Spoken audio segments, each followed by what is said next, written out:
Welcome to This Explainer.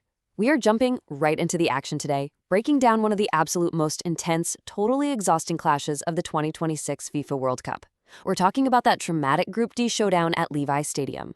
On one side of the pitch, you had a highly talented Turkish squad, and on the other, an incredibly gritty, determined Paraguayan team. And what unfolded over those 90-plus minutes? Well, it featured a massive early shock, some really deep controversy, and an absolute defensive masterclass. Win or go home. It's the ultimate sports cliche, right? But honestly, that was the brutal, undeniable reality facing both of these squads as they stepped onto the field. Turkey was completely desperate for a win after suffering a really tough defeat in their opening match. Meanwhile, Paraguay? They were dealing with their own crisis, totally reeling from a loss against the USA. Both teams knew, deep down, that another loss wouldn't just be a minor setback. No, it would mean official elimination from the tournament. The stakes literally could not have been higher. Section 1, the 65-second shock. Okay, let's dive right into this because this match did not waste a single second getting totally chaotic. 65 seconds. That is literally all it took for the entire complexion of the game to turn upside down. Before the fans even had a chance to find their seats, the game just exploded. Barely into the second minute of play, Paraguay's Matias Galarza found the back of the net. And, it wasn't some lucky bounce either. It was a brilliant, sweeping attacking move that completely stunned the Turkish defense. Just like that, Paraguay had a 1-0 lead, grabbing all the momentum and leaving Turkey looking totally shell-shocked. It was the ultimate dream start for Paraguay. Now, you don't keep a squad with Turkey's world-class pedigree down that easily, do you? Obviously not.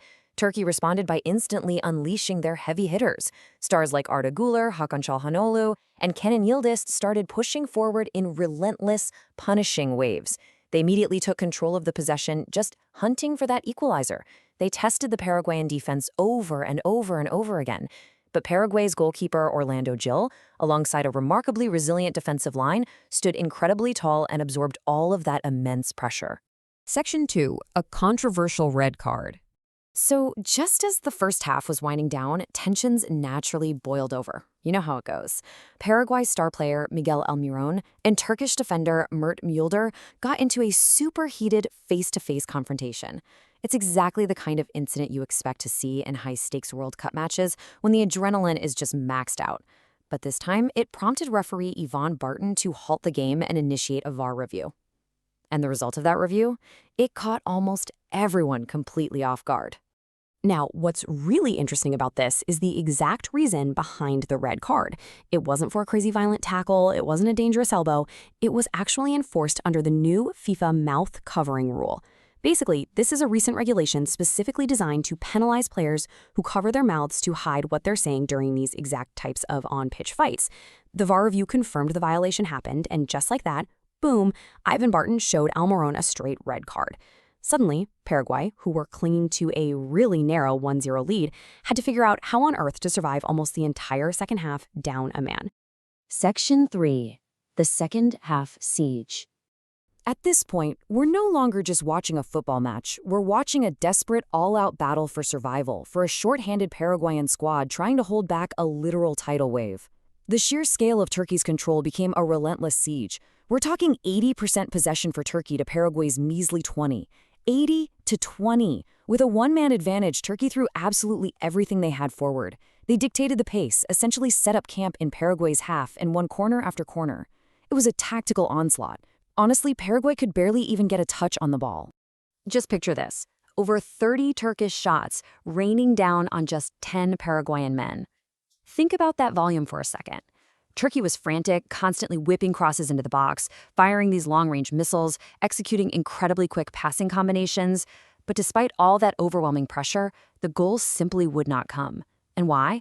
Because Paraguay mounted an absolute masterclass in defensive resilience under extreme duress. Whenever Turkey seemed destined to finally score, a Paraguayan defender would just throw their body on the line for a crucial block or make some flying clearance. But here's the thing. You can't survive a siege of that magnitude just by packing your penalty box and hoping for the best. You desperately need an outlet to let your defense breathe. And Julio Enciso became exactly that crucial outlet Paraguay needed in the darkest, most stressful moments of that second half. He provided an attacking spark, relieved immense defensive pressure, and injected vital energy into a totally exhausted team. Even when Paraguay was pinned super deep inside their own half, Enciso's creativity and relentless running gave them these precious seconds of breathing room. His individual performance was really the glue that held their fragile 1-0 victory together. Section 4, the final fallout. When that final whistle finally, mercifully blew, the emotional release was just palpable. For Turkey, it meant total heartbreak. Their World Cup dream is officially over. A defeat in match 1, followed by this agonizing 1-0 loss, leaves them mathematically eliminated. This is a devastating reality for a squad loaded with such incredible talent. I mean, despite utterly dominating the statistics and controlling 80% of the second half, they just couldn't find the back of the net. For incredible players like Güler and Çalhanoğlu, this early exit is going to go down as a major disappointment. On the flip side, Paraguay stays alive. At the final whistle, their players literally collapsed onto the turf in a mix of pure joy and total physical exhaustion. They had somehow survived an agonizing 45 minutes with only 10 men against one of the most potent attacks in the entire tournament. They didn't just win 3 points, they survived a literal trial by fire. Now, they move forward in the chaotic race for the knockout stages, carrying something incredibly dangerous: renewed belief and unshakable confidence.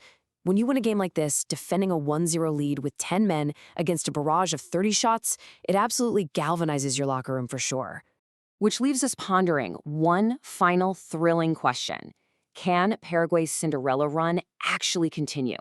They've shown the world they have the grit, the defensive organization, and the raw heart to overcome massive obstacles, not to mention navigating strange new FIFA rules.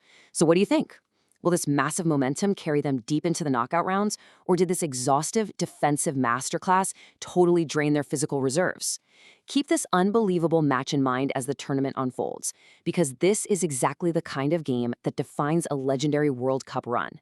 Thanks for joining me for this explainer, and keep learning.